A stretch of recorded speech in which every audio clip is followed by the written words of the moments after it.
I am a human being and I killed human beings. Before I knew it, I'd fired 4 shots at the door. I kept on shouting for Eva to phone the police. Tests are underway to determine if a serial killer is on the loose in Centurion, Pretoria. The dead won't bother you. It's the living you got to worry about. In South Africa, 58 people are murdered every day. These are the stories of the criminals and the people who hunt them. I think society deserves to be protected from me and from others like me.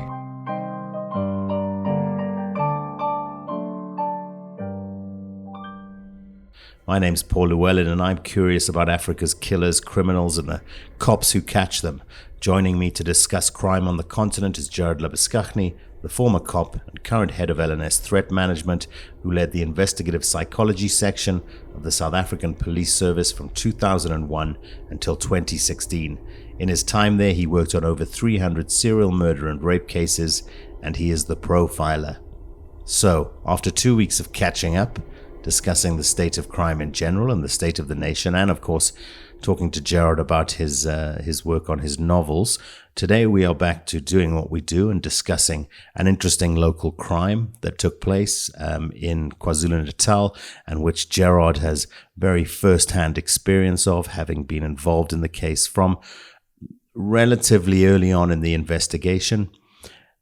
Before we do that, before we get into the case, I just wanted to wrap up one thing, and I want to tell everyone that we're going to be giving away that copy of Jared's book, as we promised a very long time ago. So if you want to listen to the end of the show, we'll be announcing who's going to be winning the book at the end of the show, and then we will make arrangements to get that to you. Jared, how are you doing? Good, and yourself, Paul? I am good, thank you very much. An interesting case today from a mental health perspective. And also, I know you have very first-hand knowledge. You got to speak to our to the criminal responsible, who was ultimately responsible for these crimes, quite extensively. And you were involved in the actual investigation from quite early on. I think what we can do to start off is really just set the scene. Where did this take place? Durban. Let's talk a little bit about KZN, the nature of crime down there, and when exactly we find ourselves. Well, I mean, obviously, KwaZulu-Natal, specifically Durban, also has has had its fair share of murder series throughout the years. You know, from the earliest ones we have, I think back in 1950, Elifazi Msomi, I think, was operating in the sort of greater Natal area, as it was then kind of called. But jumping forward up to the 90s, we had Sipho Twala. I think he was operating around Phoenix. Just many other serial murders in and around Durban. So it's definitely been a hotspot for serial murder over the years. I think it's the top or second, perhaps after Gauteng, when it comes to murders in general, if I'm not mistaken. So a fair amount of crime. Ironically, we refer to this as the Brighton Beach axe murders, but actually none of the cases actually occurred in Brighton Beach. The investigation team was sort of from Brighton Beach, Colonel Jason McGray and his team. But the murders kind of actually took place, the incidents took place sort of in Bilo, Montclair, Yellowwood Park, where the suspect lived, Lamontville and Umlazi, which are all kind of next to each other as you go up along I think it's the N2, sort of that area. So that's where the guy was operating, and like we typically see with these guys, they operate around where they stay, as that turned out. What is life like in this area? Just give us a sense of kind of the folks that reside there. Yeah, I would say kind of the majority of the areas would be sort of your middle class kind of areas, Mlazi perhaps has more of a mixture of kind of more sort of informal stuff to middle class, but Yellowwood Park is quite a decent place, Montclair, Lamontville, and Bilo, kind of, again, your sort of middle class, working class kind of areas. Traditionally, I think those were more your sort of white areas in the old days. Obviously now more mixed. We'll discover that this is a series of crimes that involves an interesting weapon, an axe, used in a atypical series of crimes for what you would typically see an axe used. Also features decapitation, which would normally be associated in South Africa with Muti killings. We'll get to all of those bites and bits of information as we unpack the case. But I think what's a good way to get started is to maybe explain some of the key characters. So who are the key characters here? And just who are the cops that we're talking about that were working on this case? So the core team, and I mean, always people forget there's, a lot of people behind the scenes that play a role, from crime scene people to, the forensics people who process the evidence behind the scenes so there's a massive team. But the ones I think you could really say are the key operators who are part of the task team would be Lieutenant Colonel Jason McGray, who was a very experienced investigator at that particular point in time. He'd been trained on our serial murder course back in 2004, if I recall correctly. Mm-hmm. And he was sort of if I recall correctly, he was the detective branch commander at the time in Brighton Beach. And also, I think he was the acting cluster commander for detectives at that particular point in time. So he was in a pretty good position to sort of take over and kind of get things going. And then he could make things happen. He was influential at a local level, so he could get things done, which kind of becomes a factor later as well. Absolutely, yeah. So it was him, and then he roped in then Warrant Officer Morris von der Looy and Detective Warrant Officer Rico Naidu. They were sort of, as I said, I would say the three key individuals who on a day-to-day basis were driving this forward and, doing the sort of the heavy slog work, like I said, but there's always a team of people behind the scenes that are playing their very important roles in this sort of whole process. Where would these cops kind of come up through the ranks? Where would they gain their experience in investigating these types of crimes?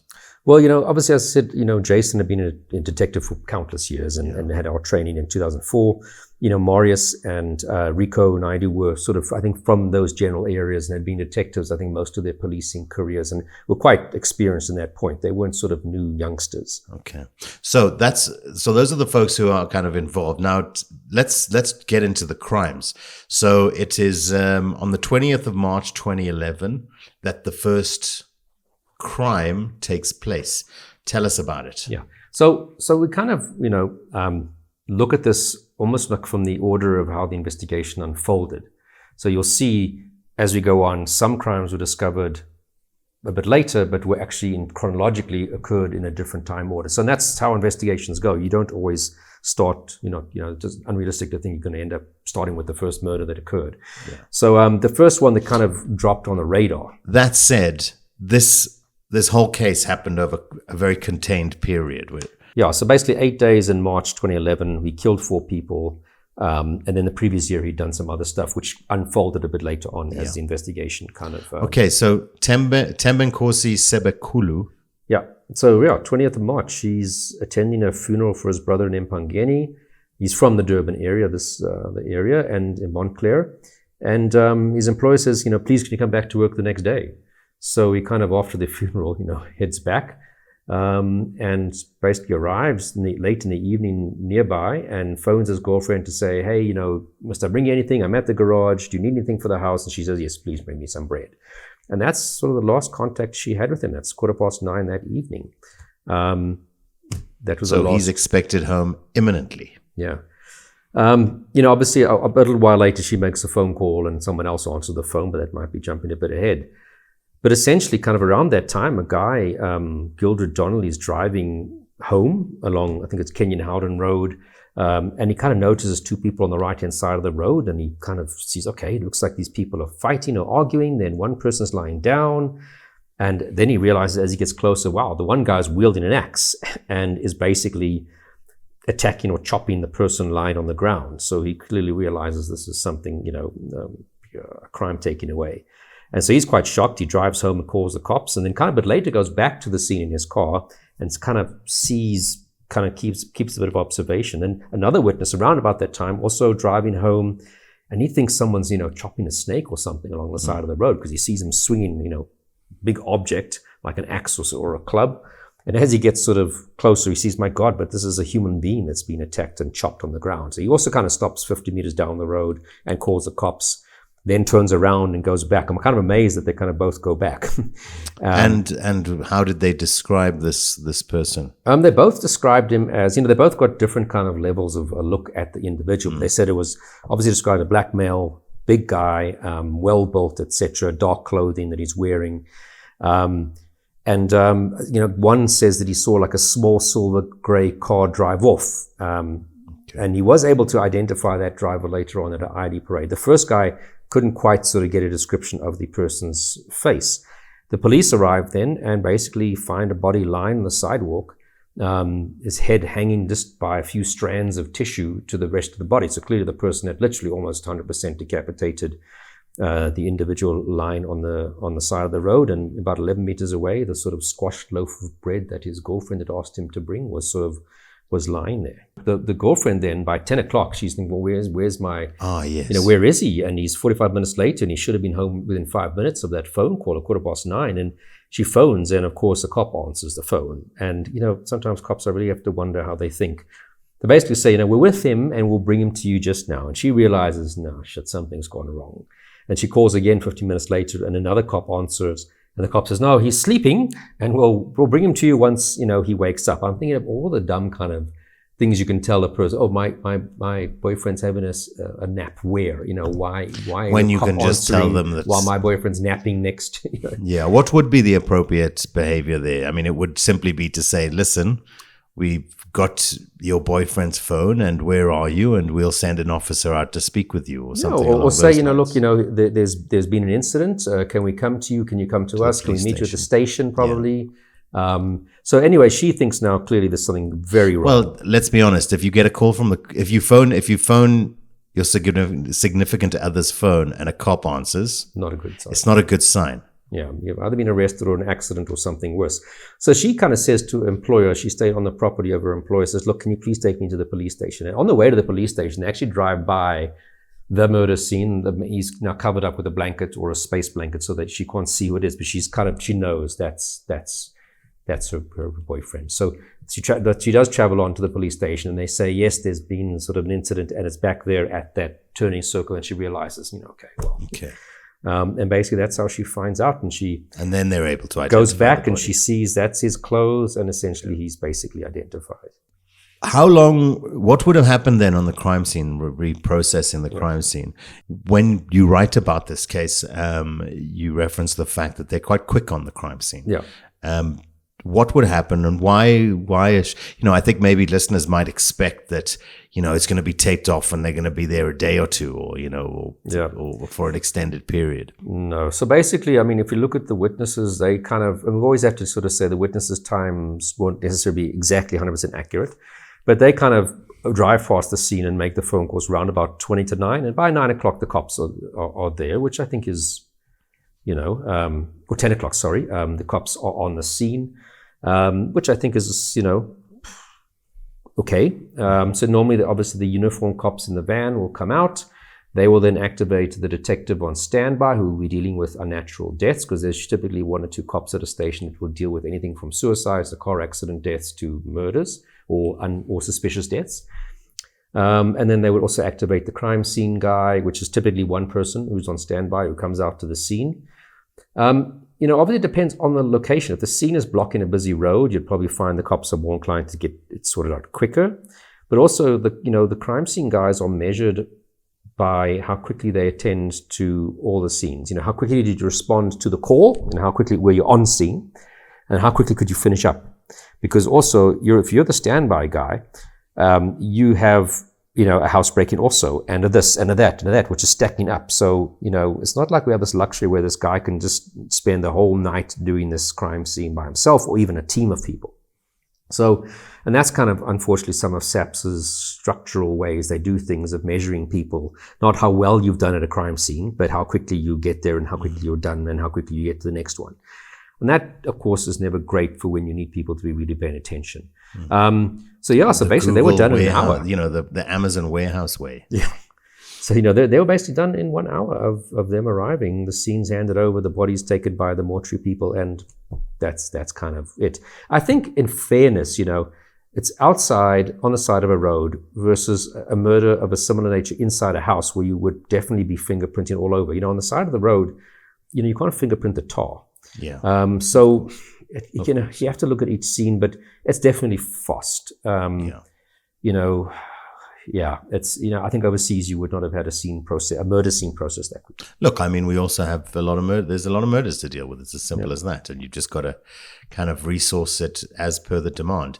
Obviously, we know that resourcing and kind of planning and structure could be a lot better, as we've talked about in the past. Yeah. At this stage, it's open season on kind of like thinking about what could have happened here. And maybe it's somebody who's, it's a guy who's angry with him. Maybe there's a vendetta. Maybe it's organized criminals. So really, you wouldn't start making too many assumptions at this stage. It's just a horrendous, violent act in a strange public way. Not very concealed, is it? So. Yep. Let's move on then to the second case, because everything happens on this case quite quickly. So what happens next? So about 2 days later, also again late in the sort of evening, a bit later than the previous case, Paulus Chongawana is our next victim, and he's basically found by a member of the public along the side of the road, or actually on the middle of a traffic circle in Lamontville, completely decapitated. The head's nowhere to be seen. He's wearing shirt, pants, etc., covered in blood. There's axe marks in the tar on the sidewalk where obviously the axe had hit the ground, and just like a river of blood leading away from his neck where the head is missing. So the initial detective arrives on the scene, does some pretty nice work. This is Warrant Officer Zakele Mbambo. Jason and his team kind of took over after this, because by then now we're saying, right, this is potentially a serial, therefore you need more resources and more people with the expertise in serials. So it was this case, a second case, that prompted them to get in touch with you, was it? It was a similar case, similar circumstances, similar victimology, very close by, late at night. That's, if you're not thinking that this is a serial at that point, you're just not thinking. Yeah.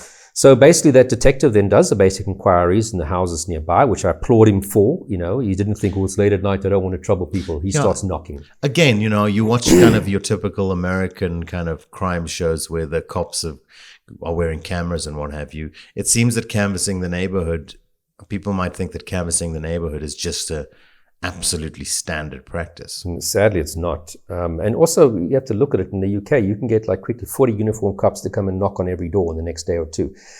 This would be probably old Zakele Mbambo by himself, knocking on doors late at night. And, probably people would be irritated with him for doing that. But, we also complain when the cops don't do their job, so you can't have it both ways. And he's quickly identified, he manages to find the victim's wife where she stayed. I think the South African public would make peace with an over-efficient police force quite quickly. And the wife, common law wife, they'd been together for 30 years. And she said, look, I last saw him at just, about 1:45 in the daytime when he left to work. I think he was a security guard, and he worked at the KFC in Merebank, which is not too far away. And that's the last time she'd seen him. Ironically, and this comes up a little bit later when they actually... Let's save that. Let's save that bit of information. It's kind of almost the next phase. It is we're nearly there. So almost separate to this, a homeless person, literally, 40 minutes after the body's been found, a homeless person is walking along looking for food inside dustbins, these sort of cement dustbins on the side of the road that you sometimes get, municipal dustbins, about 1 kilometer from where the body was found. And he's scrounging in this dustbin and he finds a head. And of course contacts the police, and of course that gets to Mbambo's attention, and they realize that this is clearly the head from the missing person. If you're not thinking that at this point, then you're an idiot, because we just don't find decapitated people very often. So the most logical argument would be this is probably the head of the guy about 1 kilometer away. Of course, forensically, you have to compare that and confirm it, but investigatively, I think you can work pretty good an assumption that this is going to be that person's head. And ironically, this is perhaps what you wanted to allude to, was on their advert, the advert on the side of that dustbin was for the very same KFC outlet that he worked at. So this life's little ironies. Yeah, strange. Yeah. There were also 2 security guards here. So there were 2 security guards that witnessed this crime, but were a little bit reticent to come forward because they were, they were concerned that it might be a Muti murder. Yeah. Yeah, so the further inquiry, so the team gets involved now that I mentioned earlier, and they start to do sort of within a day knocking around on further some doors, etc. And they found kind of 2 sets of witnesses. One was a nearby person who lived nearby and kind of had a view of this, and she didn't know who to go to firstly, and was also scared to come forward.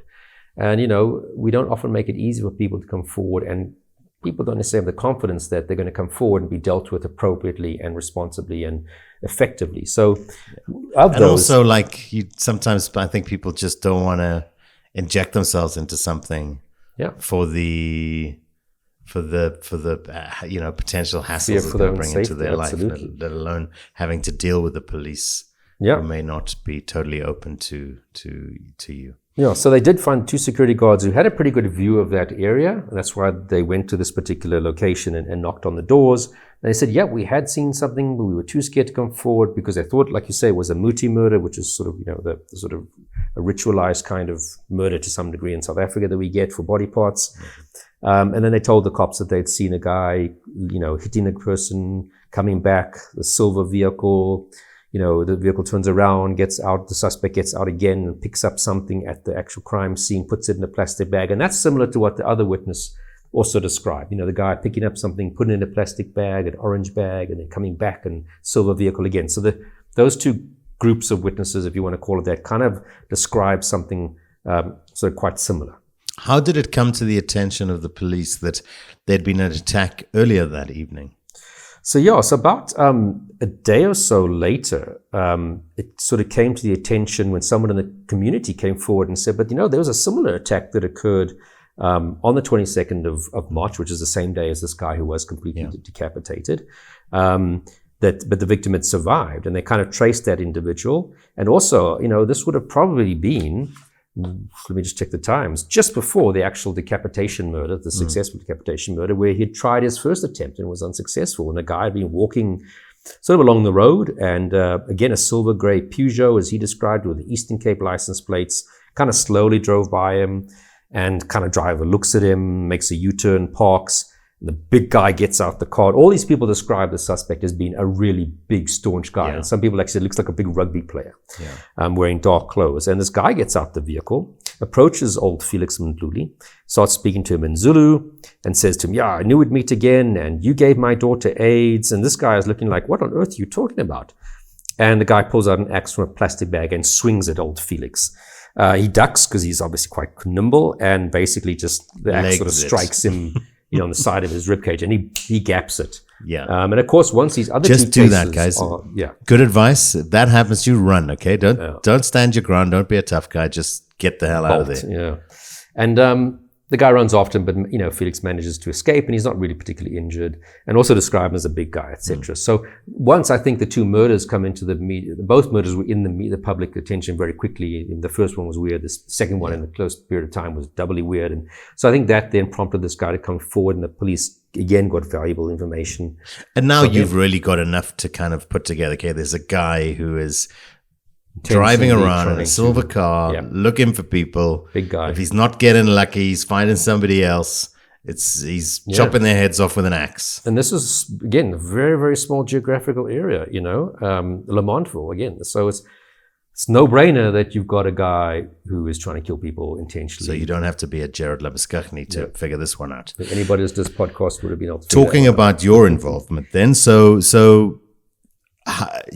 tell us about that kind of initial contact, and then you actually going and engaging with the detective team on the case. And what were your initial impressions and thoughts and engagements on and what were your next steps moving forward? Well, we were involved the next day, but in the early hours of the 23rd of March, which would, in other words, a couple hours after this particular murder and the attempted incident, 3:00 in the morning, a guy in his home, I think Mbilo, and he hears a commotion outside, and he sees a guy chopping someone on the ground right outside of his house.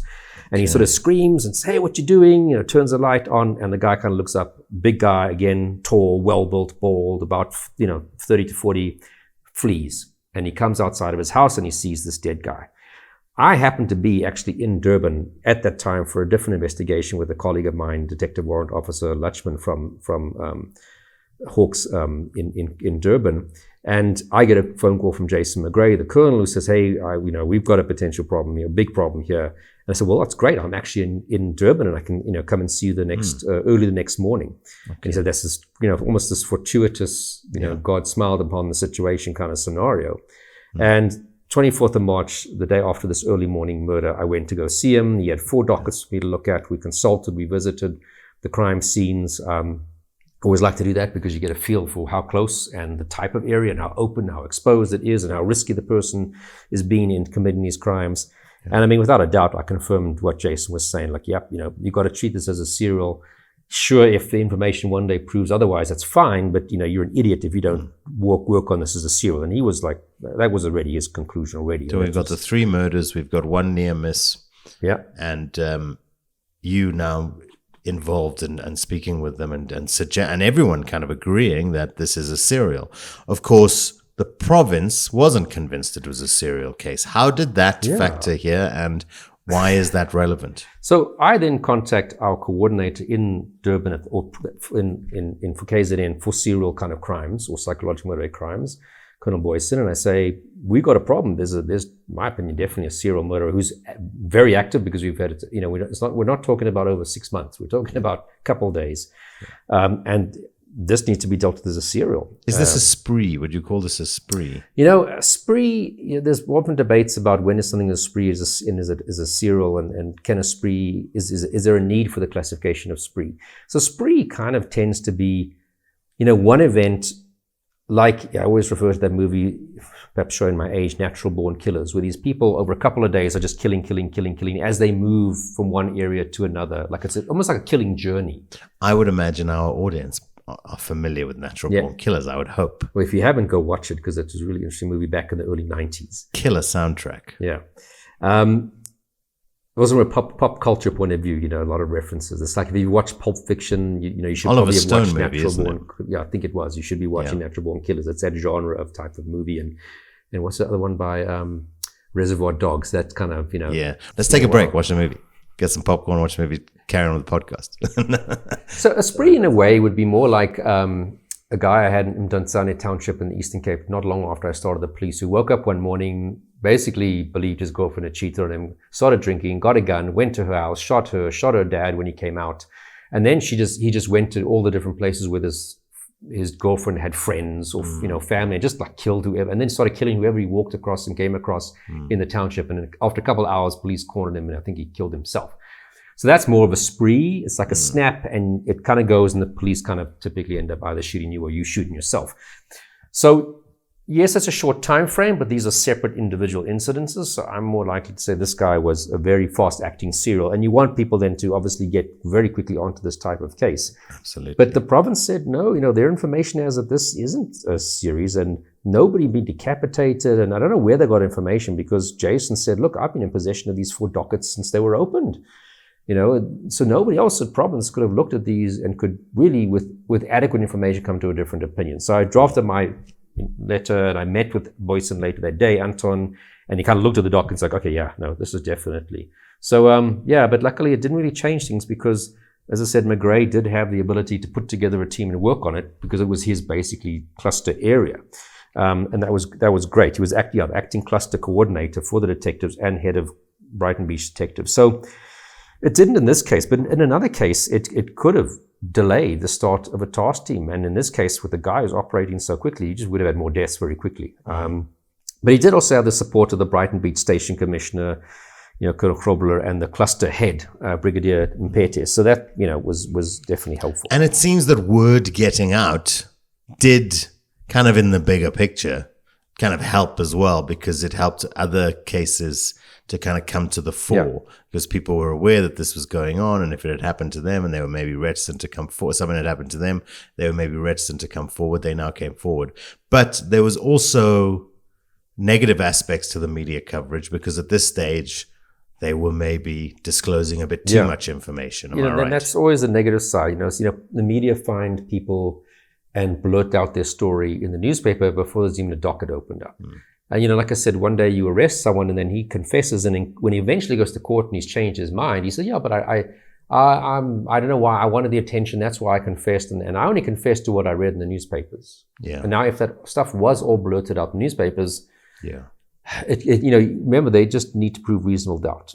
It's tough, I guess, when he's doing it on the side of the road in a relative, this is not super concealed, and it's not, killing someone in the middle of the shopping mall. This is somewhere in the middle, isn't it? It's it's in the view of public. So I mean, the incident is going to be reported. I don't have a problem with that. But when you're saying interviewing the potential witness or the guy who survived, and you're saying it was a guy driving a Peugeot and he looked like this and he said this to me and he said that to me and about the kid and that he was killed, that I gave AIDS to his daughter, and the guy confesses to that. If that information is not public knowledge, from the statement that information is there. And if a guy then confesses, it's the guy, because he couldn't have heard that from any other source. How do you engage with journalists to say, guys, we'll give you information, but, there's certain things, if we ask you to keep, do you have a dialogue about what's appropriate and what's not appropriate to use ever at any stage with anyone? It's difficult. You always obviously have to balance up, freedom of the press versus what could potentially delay an investigation. And in a serial case, delaying the investigation means more people die. Yeah. Or in a rape series, in any series where it's a rape clash series, of what's in the public interest, isn't it? And journalists always want to be the one to break interesting news and stories. That's how they get success and attention and promotion and etc. So, but you can be you can tell the story and be the journalist without being a clever dick and revealing too much of the detail, I guess. And there've been ones over the years who really I really respect. Barry Bateman, who does a lot of crime reporting here, at least in Gauteng, is one I really respect. Ben Said, who sadly passed away. We should get Barry Bateman to come and chat with us. Graham Hoskins, guys that, and there's a lot of lady journalists who you can really trust and respect, etc. And they know their boundaries, but they're fantastic journalists at the same time. So I always have a rule that, you don't tell a journalist anything that you don't want them to mention, because this nonsense of don't tell anybody, or tell me off the record, and then they just say an unnamed source. So, you don't say anything that you're not prepared to have put into the media. They might just say it's from an anonymous source, but still, it's information you don't want made public. Don't tell it to a journalist. I mean, hello. So you kind of have to weigh up, managing the media, because they're not going to disappear. They will, and I think it's right that they do report there was a murder that took place, and it's 24-year-old, 34-year-old so-and-so. That's fine. I mean, I don't have a problem with that. But stuff that could jeopardize a confession later on. Well, I think as a journalist, there's also a component of having an ethical obligation to do what's in the public interest, to understand, to understand to at least understand what's in the public interest and make decisions that are not too overtly not in the public interest. So sometimes you have to educate them, because a serial case, what you put out there might be different, could be sensitive for different reasons compared to a once-off murder case. Once-off case where a guy is attacked in their home, it's clear robbery, murder, they're perhaps blasting a lot of information, could bring people to come forward with the info. But in a serial case, that same amount of info is difficult, because remember, this is an ongoing guy. He's going to kill again.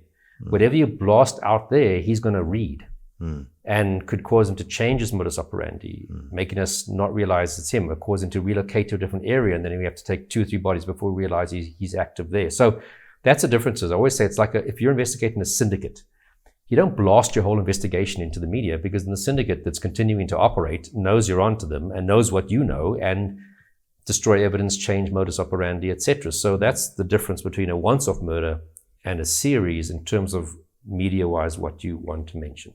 Having been in the area at the time that these crimes were taking place, I gathered that you would have stuck around for a couple of days at this stage. What was the sentiment in the community? What was the feeling like in the community? Were people terrified and locking themselves in their houses? Yeah, I think, I only really can judge it by what was being in the media, online media and sort of print media. Yes, a lot of fear, it was media headlines, serial killer. But what's interesting is that there was a lot of sympathy, because, of course, what's in the media, this guy attacked the person who raped his daughter and gave her AIDS. So if you look at the online comments, people were like, yeah, well, I'd also do that if I caught the guy who raped my daughter. So in a way, this vigilante suspect, as he was being seen, was almost being seen as a hero by many people, and sympathy at least. So this is a real example of where kind of poor reporting can... Now, whether that's what he was trying, maybe is that the reason why he told this nonsense story? You gave my daughter AIDS, and because he knew that that's going to perhaps give him some positive attention in the media. I don't know, but that's the effect. He was in some ways being seen as a guy getting revenge for what happened to his daughter. And like I said, a lot of people were like, yeah, that's, good on you. That was the kind of feedback we were almost getting. What is the next case that comes on to So the police next radar. one actually, again, was the media reported on this, and the guy hadn't yet opened up a case. So he's talking to the media, not to the cops. And this actually fitted in on the 21st of March, which would have been between the first and the second murder in the order of things. And like I said, the cops read about this in the newspaper and track the guy down. And this guy had been walking again late at night, 9:40 in the evening in Umlazi, on his way home after a visit to his father. And again, a silver vehicle stops next, drives around past him, stops. He carries on walking, and he senses the guy's sort of walking after him. And then the guy grabs him by the shirt collar. He runs off. The guy then takes an axe out of a red plastic bag, throws it at him, which hits him on the back. Again, he runs home and, he survives. And again, tall, big, well-built guy, silver car, late in the evening, speaking Zulu. Again, fitting in with, so now we're filling in the pictures of the whole, we have these murders, and in between it, these are attempts that are trying to take place. So this guy's even more active than initially we thought, trying to actually kill people. It would have been almost one a day if he was successful in these sort of short period of days. At this stage, the public interest brings another case to the police's attention again. Yeah. So again, because of all this media attention and everybody knowing there were these incidents and kind of at least the basic kind of circumstances, a victim's sister contacts Warrant Officer Naidu and says, "Listen, man, this is now by the 20th of March." She contacts him. She says, "Last year, my brother was attacked in November 2010. Also late at night, walking along the road in Yellowwood Park, and someone stops next to him in a silver grey vehicle, asking if he knows a girl by the name of Zama. Then gets out and starts to beat him with the baton, luckily this time not an axe. And he kind of passes out and he wakes up and the guy's on top of him, still beating him. And a neighbor whose wit sort of hears this kind of screams, turns the house lights on, and the suspect thankfully stops and flees. I mean, if that had been an axe, we would have definitely had a dead person right there. And luckily, this person who was attacked actually was still able to get the registration number down. And he had opened up a case at the time. And after he was discharged from the hospital 2 days later. Also described it, again, well-built black male, like a wrestler or a rugby player, was actually his words, and definitely would be able to recognize him. So essentially, this was the first of the attacks upon males in the sort of series of events that we've been discussing at this point in time. But he said, but look, I've even seen this guy previously in this area of Yellowwood Park. And then after the incident, he says, but I also saw him again in the same vehicle, driving around and parking at the local Spar a grocery store. But the police hadn't really done much about it. And if they had, where would he be? Should he? Is this the kind of case that warranted him kind of entering into the system at some level? Whether should have been arrested for attempted murder. Imprisoned or put into assessed and put into a mental health facility. Well, arrested for attempted murder. Yeah. If then an issue of his mental health status was raised, he should have been kept in custody until he was able to get a mental health evaluation. But this wasn't a case that was pending further investigation. It wasn't still active. This was something that had been completely put to bed, and he was just left to carry on knocking people over the head with clubs, possibly. And later, the judge was very, very critical of some of these earlier events where the cops actually could have stopped this from progressing, but didn't. Again, I think one of those kind of common aspects of a lot of the cases we discuss, where at a low level, the cops, I don't know what cops those would be, what you'd call the basic station detective. The basic station detective level. Often we find that things slip through the cracks that are later picked up on when an experienced, capable, competent person or persons take over the investigation or come into the investigation via another when crime. Things got worse. Yeah. And as we see here, they immediately then went and got this guy, because they had the case number from the sister who contacted them, immediately got his docket, and there's a registration number. From that, they get an address, and literally it was that night, pretty much, that they went and arrested him. Okay. So, we've spoken about some of the negative components of the press coverage and, maybe the media disclosing more than you would have liked at the time. But it really did give these people the opportunity, kind of opened the door for them to come forward. And there you go. Yep. In a very short time frame, you've got a really solid lead. Yep. How did the police pursue the lead? So basically, they, as I said, they got the ownership and address of the owner of the vehicle, who was a Mrs. Letlaka, who lived in Yellowwood Park, which again is like slap bang in the middle of where these incidences so far have been taking place. The police approached the neighbors who say, yeah, there's a big, well-built young man who stays there, who could be a rugby player. They kind of then hold the house under observation during the day, checking who's coming and going, and then get themselves ready. And that night, they approach, in the early hours of the evening, approach the house. The majority of the cops went to the front, and Marius and another cop went round the back, and they basically hit the house. And out the back door suddenly pops our suspect. And Marius said it was very, very tense, because this guy, he says, was huge. They couldn't even put normal handcuffs on his wrists. Yeah, I was going to ask you to tell that piece, yeah. They ended up using leg irons because his forearms were so big. But luckily, he didn't sort of, decide to fight it out. I understand how he feels. Was taken into custody. So, and they said the identikit that had been drawn by some of the earlier witnesses, it was exactly the same. So, of course, then the next step is to pretty much secure the area, get your crime scene people in, and when you're ready to start interviewing this. Where are you at this stage? So I'm back in Pretoria. Obviously, I'd gone back because I'd been down for another matter, and I'd gone back up. So this wasn't, you didn't manage to convince everyone this was an excuse for you to have a bit of a extended Durban beach holiday.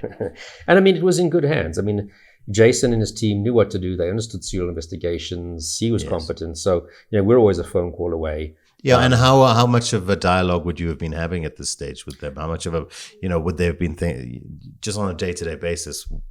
Daily. How would you be engaging with them? Yeah, engaging daily with updates as to what's happening, etc. But like I said, I was quite comfortable that it was in good hands. I mean, I can't recall, if I don't have my diary with me, I mean, I might have had other court matters that would have caused me to, go back to Pretoria or other commitments. As I said, I didn't check my diary around that time. So the vehicle that they were looking for was not on the premises. So there'd been two silver vehicles. Let's talk about the cars. Tell us about the one cars. was owned by our suspect's mom, Mrs. Letlaka, and that had been in an accident.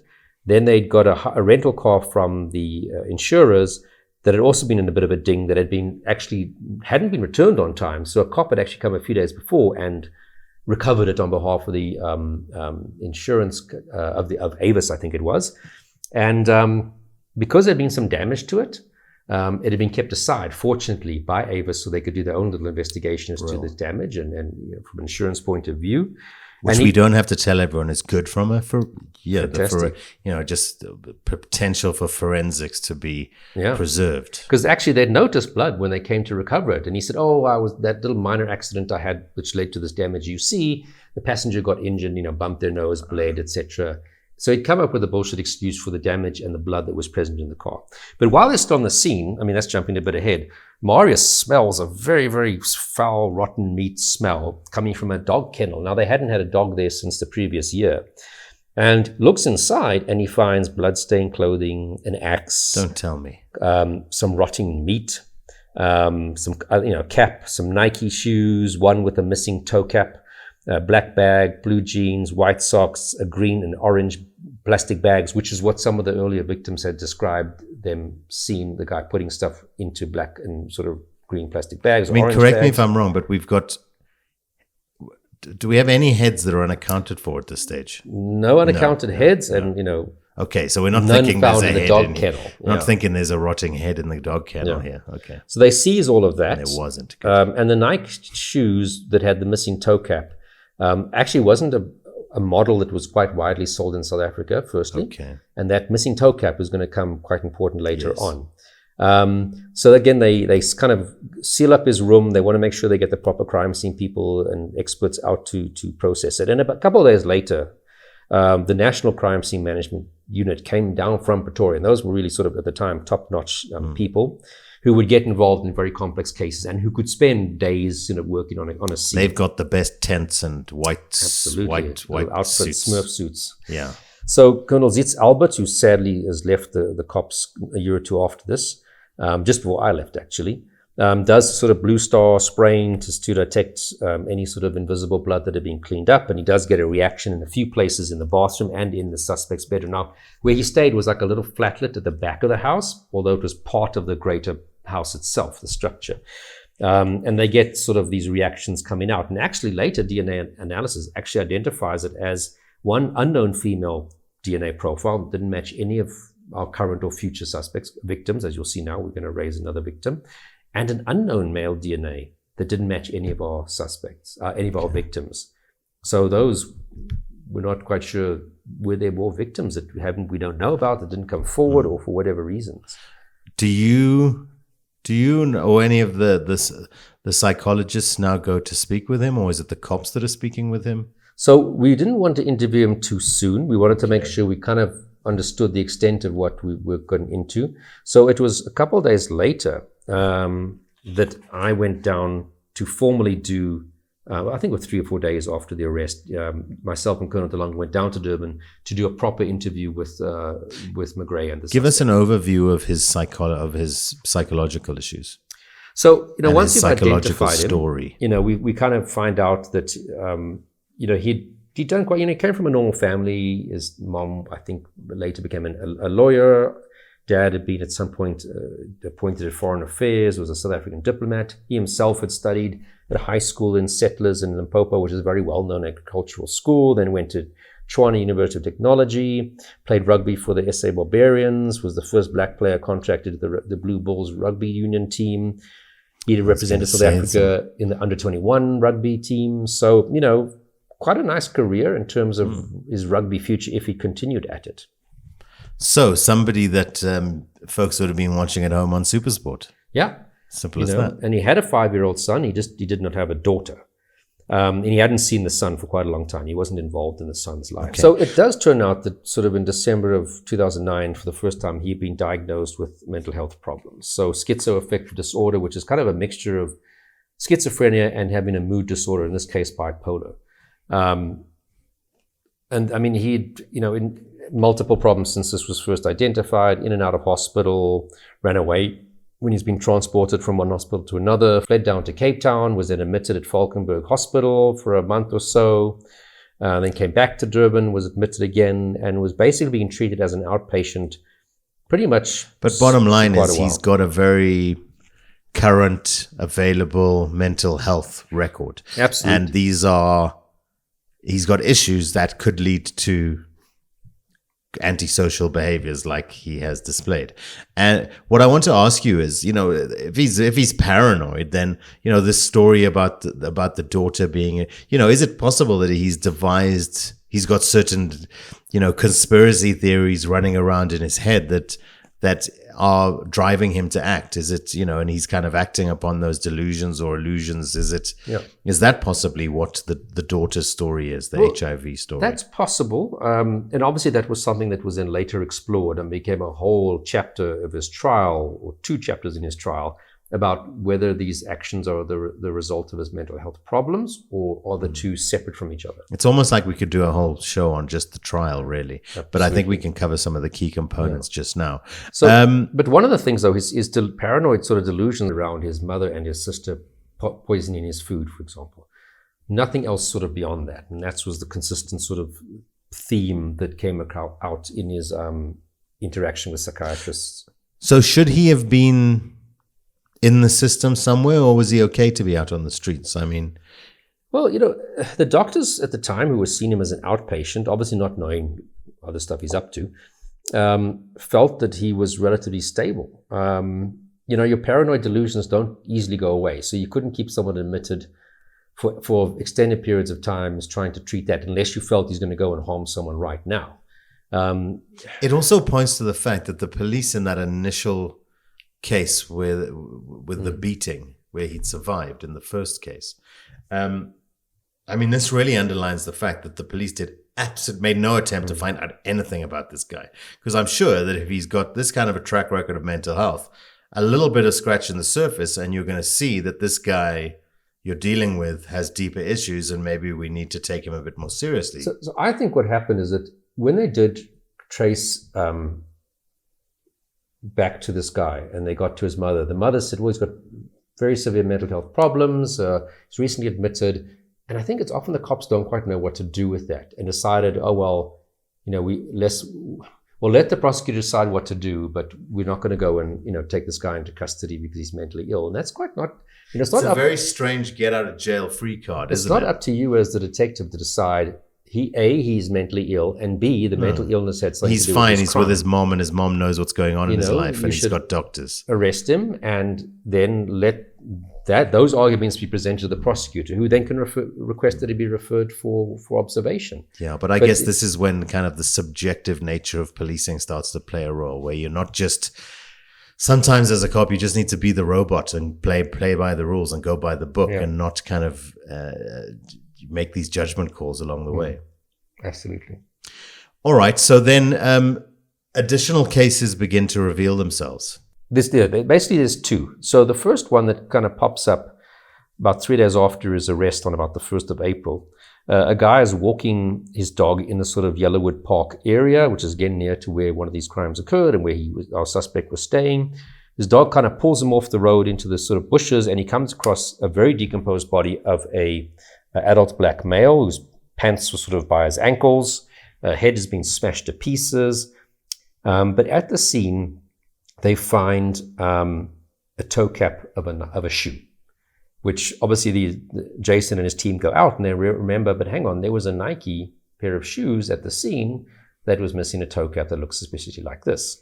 So that, and it also was 500 meters down the road from where our suspect stayed. So they knew this has got to be obviously another case by our suspect. A very good example of the same cop that's investigating everything, looking after the evidence, banking it in his head, later on being able to draw those obvious and immediate connections. Yep. So why having different detectives working on different cases, one taking it over across different regions, again, just underlining the fact that this is how it's supposed to happen. Yeah. And sadly, this person was never identified, but he later was added to Ntshongwana's set of charges. But then the next one, which comes out, so we're not exactly sure when that incident occurred, but it obviously was pre-arrest because of the state of decomposition, but was this the first victim in the greater scheme of things? It is possible because it was fairly decomposed, and this was the 1st of April, and remember our first murder that we know of was I think it was the 20th of March. So it's very possible that could have been one of the first, if not the first. But what comes out, though, which is a bit different, was that they're appearing in court with our suspect after his arrest, and a prosecutor comes up to McGray and says, you know what, we've got a case against this guy. He's like, what do you mean? And the prosecutor says, well, the previous year, 28th of November. So even more reason he should have been locked up. Yeah. Okay, let's get into it. Again, I'm so glad that we're the show that builds confidence in the South African police. That's what we do here on Profiler. So essentially what had happened is in the previous year, 20th November, a young lady was visiting Durban from Ngoma, and our suspect stops next to her in a silver car and says, hey, blah, blah, blah, chit, I'll give you a lift. And she's like, okay. And he proceeds then to rather take her to his house where he was arrested and into his back room.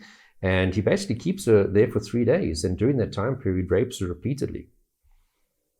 And more, no doubt. And more. That's a torturous experience for anyone, is it not? This is rape, but this is a huge amount of psychological torture going on here, because for 3 days you're a victim suspecting that you're with somebody that's threatening to kill you and may well do so. And he's telling her that he had killed other people before, etc., etc., and as a raping her repeatedly without a condom. And so why is he not in jail for this? Why is he not incarcerated, or why is he not... So basically what happens is on the third day, again, he mentions the issue about infecting his child with AIDS. He then basically says to her, you have to come and stay with me now. I'm kind of giving a summarized version. And she convinces him to let her go home, back to her sister's place where she was visiting, to grab her clothes, and then she'll come back with him and be his girlfriend. But in this time period, at one point, he'd ordered food from Debonair's Pizza.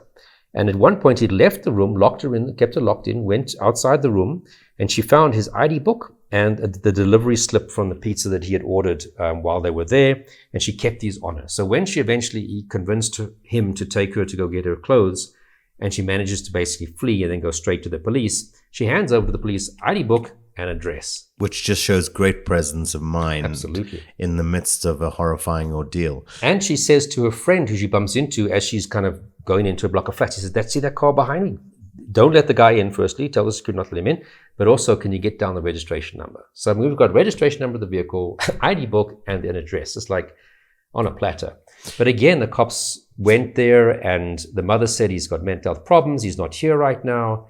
And it was kind of left at that. It's interesting how people's survival instincts kick in these types of, with these type when you come into contact with these types of people, and how possibly with every killer there's a level of presence of mind and being able to manage a situation or handle a situation that, maybe every killer's got that, there's that escape route that you can take or you can find as a potential victim. Yeah. It's just an interesting And at one point she did try to escape, and he grabbed her and beat the crap out of her. When he captured her, she had no idea who he was. She's never met this guy, but he's speaking to her like he's her boyfriend. He's speaking to her like he's familiar with her. He's being violent towards her because he's accusing her of cheating with that, of sleeping with other guys. But also, when she gets into the car, he says to her, "Have you ever slept with a Xhosa boy?" And she said no. And he said, "Well, this is your day. You're going to find out."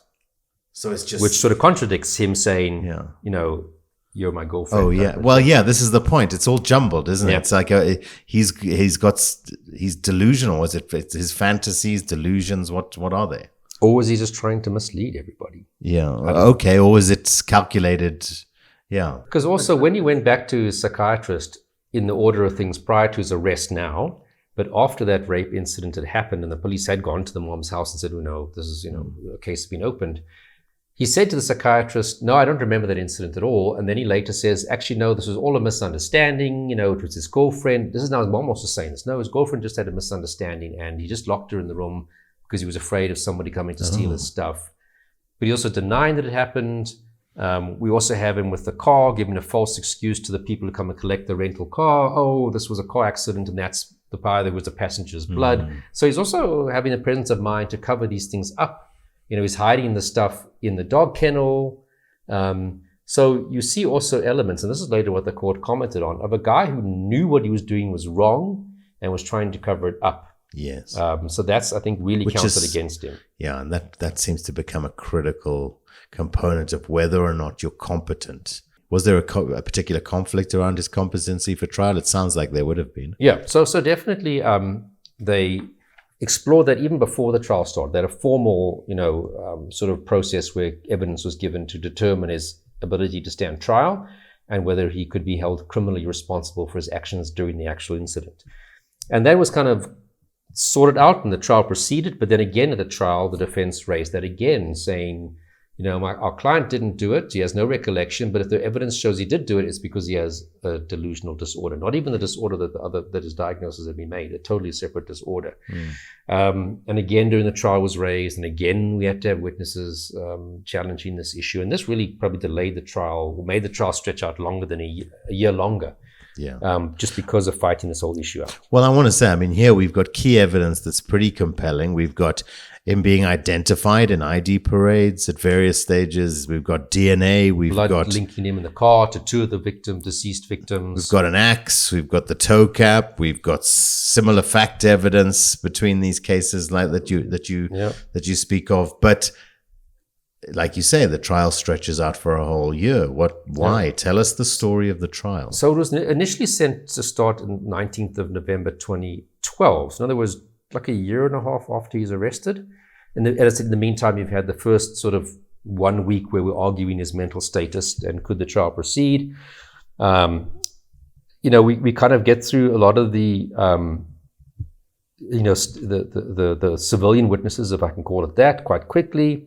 But then it gets sort of postponed till April 2013. And And then we continue with some of the, Colonel Alberts comes, we have Major Crane from the forensics who linked the toe cap to the Nike shoe, the forensic pathologists, etc. I mean, but all this can happen over a few weeks of trial. Why is this taking a year? Why is it stretching out over a year? It's got often to do with, what are the key conflicts? It'll typically be how long is it initially set down for. So you might set it down for 2 weeks, but because of various delays, you don't get through everything as fast as you want to. And then now you postpone. But now you've got to find dates that suit the defense advocate who's representing Chongawana, the prosecutor, and the court. So you've got 3 different people's diaries that you're trying to satisfy. Tell us about the legal teams. Who are the advocates here? So Advocate Ria Mina, she's now retired from the NPA, who was a very experienced prosecutor, small little lady. I'm trying to think, there was one of these cartoon movies.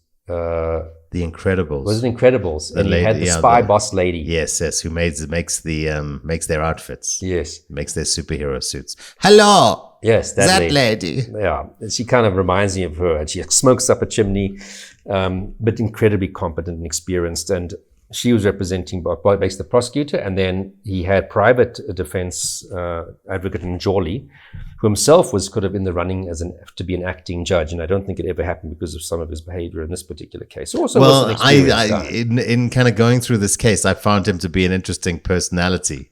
Quite, not pitching up in court and not telling anybody, and then he's in court in Peter Marisburg with something else, and then just not pitching up at all, then later coming back saying he was sick, and that's really kind of, in terms of court behavior, etiquette, very unacceptable stuff. Yeah, you got to show the judge some respect, man. Yeah, you don't not pitch up on a court date. You literally better be in hospital or have had a family member die the day before. And quite unscrupulous and scrupulous. I know it's part of his job, but with some of the witnesses. Yeah, and accusing the forensic pathologist of lying, because von der Looy Marius had taken an axe, a similar axe, not the axe, at the time of the autopsy to say, Doc, could this possibly be similar to the weapon used to kill these individuals? And the doctor said, yes, that is very similar to what was used here.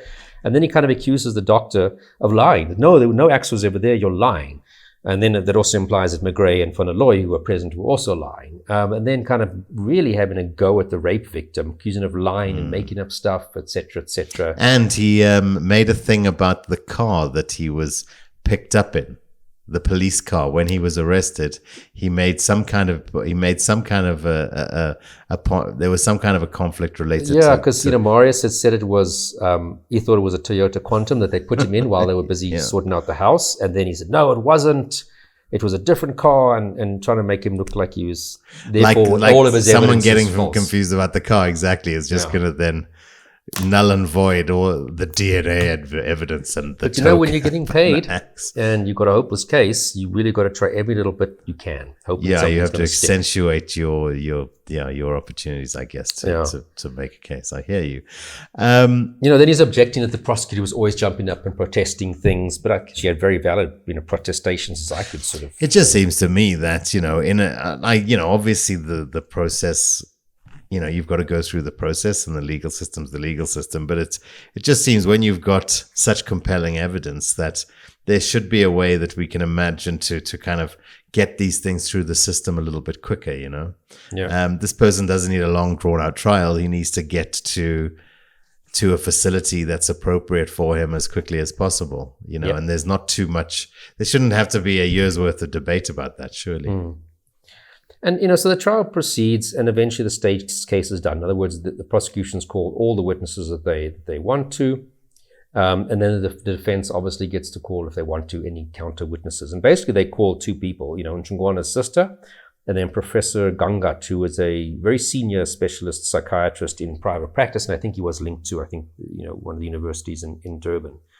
And basically he was there to come and testify that he thinks that the mental illness was the cause of all of this behavior. But interesting enough, multiple psychiatrists during the court observation, but also the ones who had treated him before the crimes, said that he had that schizoaffective disorder with bipolar mood disorder was the mood side of it. Would he have been on medication? Should have been, for sure, absolutely. So Professor Ganga, too, I cannot help but point out, was also part of the team that said Shabir Sheikh was about to die and should be given medical parole. I've heard he's doing terribly. On the golf course. He's deathly sick. Can you imagine being so deathly sick for so long? It must be terrible. So basically, he went 3 times to see Ntshongwana. The first time, Ntshongwana refused to speak to him at the prison, and then he saw him 2 more times. And basically, like I said, had a bit of a different diagnosis to all the other psychiatrists. As I said, the 3 who assessed him for the forensic assessment, and the other ones who had treated him over the previous years, and says it's delusional disorder with sort of paranoid personality traits. Okay. And that when he gets these delusions, I think his words were, when the delusions come thick and fast, the person loses control, can become hostile, aggressive, homicidal, and extremely violent, etc., etc., loses touch with reality, etc. I don't know what he means by thick and fast, and I have not been able to find a psychiatrist or psychologist who understands what the expression when delusions come thick and fast. But essentially that the guy's not responsible for his behavior because of his mental illness. I like the little diss of some non-psychology speak there, Gerard. You tell him. There you go. One thing I haven't asked you is about just your impressions of him from meeting him. I mean, you know, just kind of give us a little bit of insight into this guy from your personal perspective, from just his presence to his manner to then your feelings around his mental health issues. So look, I mean, when I went down to interview him not long after the arrest, I mean, you can't get around the fact this guy was absolutely huge. Like literally one of the biggest and sort of strongest guys I've ever come across. I mean, if he grabbed you by the neck, it's like, you know, don't struggle. It's going to be over soon because you're not going to, you know, fight your way out of that one. Okay. You know, when we were doing the interview, I think Jason asked him like 70-something questions. And at times he would say, you know, I reserve my right to not answer that question. And he would answer other questions. So not a stupid guy, that's for sure. But just like this big presence, you know, like you really thought, I hope this guy doesn't decide to get violent in here, because unless we got guns, you know, we're not going to probably come out of this one unscathed. Yeah, I think you said that you sat with your back to the door, or you sat closest to the door. Yeah, so you could run fast. Yeah, exactly. So you can leave your mate behind to take the brunt of it. Okay. Any more kind of thoughts on him? Just his. Yeah, I mean, as I said, before we started the formal interview, we were waiting for Jason, just kind of in general, just chatting about rugby and stuff like that. Okay. And you know, Yanni's more the rugby guy, so he kind of led that conversation. But so an amicable kind of guy that, upon meeting him, even though he does have issues, you may not, could quite easily not have any sense that there's anything wrong here. Have a nice chat. You could have a beer and a chat about rugby and carry on with the rest of the day, kind of thing. Do we really have any sense at all as to, I mean, I don't think he's spoken about it. I certainly didn't come across anything where he's spoken about it, but why is he chopping off people's heads? No, I mean, as I said, at the trial, he says he has no recollection of any of these events. Okay. Which is contrary to what he told to one of the psychiatrists. So is this maybe perhaps just his fantasy that he got off on it? Or I mean, there was no sexual, the one victim's pants were down around his ankles. The decomposed one with a toe gap was found. Ever a thought of anything sexual or kidnapped and raped? But clothing being removed is often an indicator of sexual stuff, isn't it? The guy was having a dump and Chongawana just caught him at the wrong time. Okay, fair enough. And you're right. I hear you. It's difficult to kind of to even. But the things you're raising is exactly why this was debated so lengthy and so many times during the trial at length, and various psychiatrists. I mean, as at the state, you had 3 psychiatrists saying, yes, we don't dispute mental illness, but no, we don't think this has anything to do with the murders. He didn't commit these because of his mental illness. I'm in the camp that agrees with that. But you had, of course, Professor Gangat, his evidence was quite disregarded. I don't know if I can read what the judge said. As being, no, that this isn't why we think he went out and killed these people. Not disputing that he has these problems, but that's not what caused it. So this case really does kind of illuminate that kind of where, how difficult it is to find the line between being able-bodied and being in complete control of your actions and what it is that you're doing, and then being on the other side of the coin, being kind of victim to your own urges that are uncontrollable, or your own craziness. You come back to the fact that how many serial murderers in South Africa had any diagnosable mental health issues? Chongawana, in this case, was it Francois Potgieter from Potchefstroom in the late 90s, who killed some sex workers and was found unfit to stand trial because of schizophrenia, and even that I have my questions. So serial murder is not a mental health problem, it's a bad person problem. You know, they're all sitting in jail. There was no history of it mentioned. Was anyway very often fully explored just because they were referred anyway. So it's not as if serial murder is commonly associated with mental illness also. Yeah. We get confused when it's present in a guy who's done something quite horrible. Yeah, and then we automatically, our brain almost just wants to run into, but it must be because of that. It must be. It's almost of a brain to separate the two, you know, horrific crime and mental health. For a lot of people, it's almost you want it to be that because then it makes sense. It's so difficult for us to rationalize the concept that somebody's needs and desires can be so diametrically opposed to what we consider to be normal and acceptable and appropriate in society.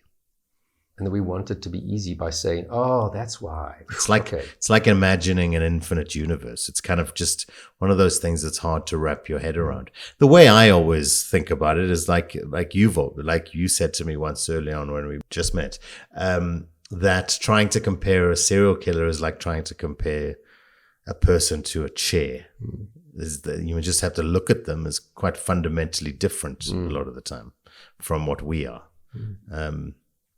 And yet they're still human beings, which means they could have diabetes, they could have high blood pressure, they could have mental health issues. Yeah. You know, you're not because you're a serial murderer, automatically you have to be free of any other issues in your life, mental health and otherwise. Yeah. You're a person just wired differently with different urges, but yes, you can be an alcoholic, a drug abuser. This is the kind of essence of the fascination with true crime and serial crime in particular, isn't it? It's that it's almost just the absolutely kind of really unsolvable mystery of what it is that drives these kinds of people. Interestingly, for me in this case, and maybe not interestingly for anyone else, is that one of my best friends actually had an experience with Chongawana where she had been out for the night with friends, and I can't recall if they'd met that night or if she actually knew him from around, you know. In Durban. In Durban, in the area. She's a Durbanite. And she'd actually had Chongawana in her house.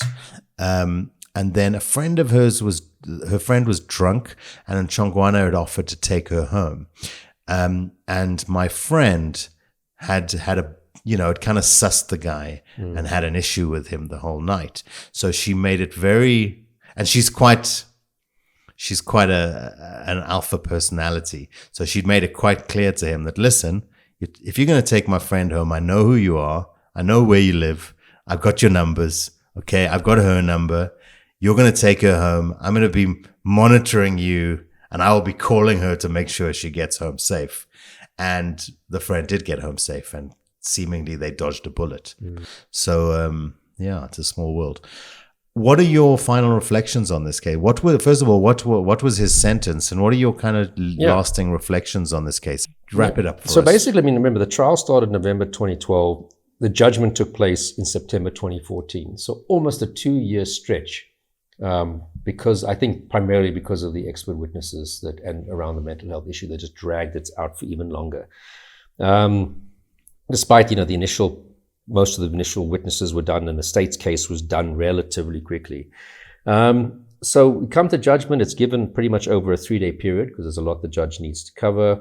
The judge, as I said, was very, very critical of Professor Gangat, the defense psychiatrist's evidence. I'm quoting from the judgment that I'm sure people can get online. We gained the distinct impression, because he had an assessor sitting with him, that Professor Gangat was tailoring his evidence to accord with the undisputed facts of the case.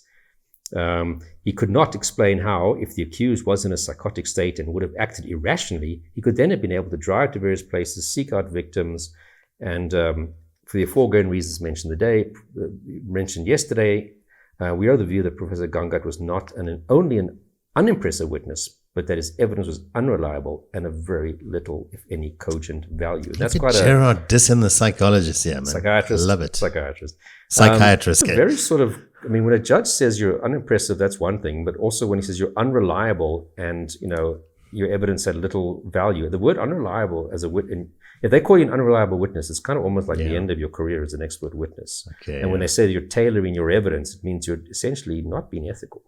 So that's quite a, harsh indictment by the court, and it'll be interesting to see if you ever testify again in court and somebody rips out this judgment, because your credibility commentary by the judge sits with you forever. Yeah. So there, a smart person in the next court case when Gangat appears would say, but hang on, in this judgment, didn't the judge say that you're tailoring your evidence, you're unimpressive, and but more important, your evidence is unreliable? It basically means you've lied. Then once your credibility as a witness is being tarnished by another case, that can be raised in any other future case against you. It doesn't just stay with that particular case. And you can't say, oh, that was just that case. Yeah. Because specifically you are there as an expert who's supposed to be above question and there to help the court and objective. That is damning kind of commentary. Yeah. But essentially, he's found guilty of all, I think it was total 9 charges of, murders, attempted murders, rapes, etc., kidnappings, you name it. And then, of course, you move into sentencing, which started in December. In other words, like about a month and a half later. They called a psychologist, clinical psychologist, to testify. Also, I think was a bit out of her depth and started to raise again the issues of his criminal responsibility, which the court said, but that's been dealt with in canvas thoroughly. You're raising issues now that are not relevant to what we're dealing with. So judges getting the murrin by this stage. Again, it's a mixture of her lawyer who briefed her, the advocate who briefed her should have told her, take that out because we've dealt with that. Oh, I see. And she should also have known that that's not an issue that's at this point in time open for debate. Okay. But yeah, but long story short, Judge Khalil said, who was the judge in the case, said, 5 terms of life imprisonment for the 4 murders and the multiple rapes of that particular victim, and then 14 years for the various other little crimes, so to speak. And that was that. I think he did try to appeal, and I think it was dismissed. So this is basically, he's got no more options. And fortunately, Ntshongwana is going to be locked away for a good fair time before he gets any opportunity to discuss the possibility of being let out. I might imagine that there'll be other appeals or what have you, but ultimately, it's fairly early on in his sentence still. He did, in the final closing words, the judge did comment on the police's earlier behavior. And he was very complimentary towards McGray and the team that took over and basically, got the guy arrested and prepared the case. We've outlined where the psychiatrist was falling short. Let's do the same for the police. So, and he says here, and I'm quoting directly from what the judge said, I pause to mention that the perpetrator's details, including a copy of his ID book in counts 1, 2, and 3, that's the kidnap and rape, were known to the police as early as the beginning of December 2010, long before the formation of the task team. It's not clear or entirely clear from the evidence why the accused was not earlier prosecuted for the serious and violent offences in counts 1, 2, and 3, committed 4 months before the murders and the attempted murders in counts 4 to 9. If it is indeed the same perpetrator responsible for this crime, this is a serious indictment in the police and prosecution services, to our mind, as the earlier prosecution of the perpetrator might have prevented the commission of the 4 murders and 2 attempted murders in counts 4 to 9. So again, I always say give praise where it's due, but give criticism where it's due, because hopefully that would lead to some change. If one keeps quiet about these criticisms and the judge hadn't commented, definitely nothing would have changed. So I do think these types of public criticism of the police by the media, by the judges in questions and cases, is necessary if we want to try and get the police back on track. If we cover up the police's mistakes and we don't comment on it, it's like covering up for a child. You're never holding the child accountable. The child will eventually just become a horrible child and horrible adult. So I'm quite happy to mention those, because at the same time, this case also reflects some brilliant work done by people like McGray and his team. Well, I think it's an appropriate place to kind of wrap up the episode is with the kind of classic South African scenario of, if you get the good cop, you get the good result. Yeah. But all too often, there are some less than competent or less than careful cops along the way that either hinder the process or, there is surely, do you imagine there's some world where there's accountability for that type of neglect being built into the police system? There's so much to think about when it comes to local policing and the state of the police, isn't there? And how things like this exist. There are the positives and there are the good cops and the good judges who do what needs to be done. And there is, a degree of accountability and a degree of pointing out what needs to be fixed. And I mean, it is nice to also see But where's the action? that, von der Looy and Naide were both promoted to the rank of captain. I can't say it's because of this case, but, their careers... And Becky was the police commissioner Yes, at the time. and he apparently complimented the detective directly as well. That's nice. So Marius and Enrico got promoted to captain, and Jason was promoted to the rank of full colonel because he was a lieutenant colonel at the time. Enrico Naide was also awarded best detective of that year in the SAPS award. So, because we've had often, if we've spoken on these cases, some of these guys who 20 years later have never been promoted. I didn't know there was a SAPS awards. Excellence Wait, awards. at Sun City? Once a year? They have it at different places. Already, but nice. Function. I think it's done properly. I don't know if they're still musicians, celebrity host, fancy dress up. I don't know about celebrity hosts, but Benang Mateba hosting. Yeah. So it's nice that they do every now and then. I don't know if they still continued. I think General Boslani might have started it in his time when he was the acting. Did you ever get an award at this? Never got no award. Actually, sometimes for a successful case, you can apply for like a monetary reward or a certificate of commendation. I never got any of these national awards. I'm fine with that. Sure? And once or twice, these sort of when you yourselves put up the motivation and send it off to the head office, and you get, like I said, a certificate saying really great work. And sometimes you don't have to go on like about it, Jared. I mean, bonus or something. Don't have to go on about it. I understand, but we've hit a nerve here. All right, Jared. Well, another great case. This is going to be our longest episode, because there was quite a lot to talk about in this case. And I think, we've been sticking to the hour, but I think if we go over, I don't think it's an issue. I think some of these cases merit a little bit more discussion. And, I think granted that it's you telling the story, then I think our audience is really compelled and they find the show really compelling and interesting. I hope so.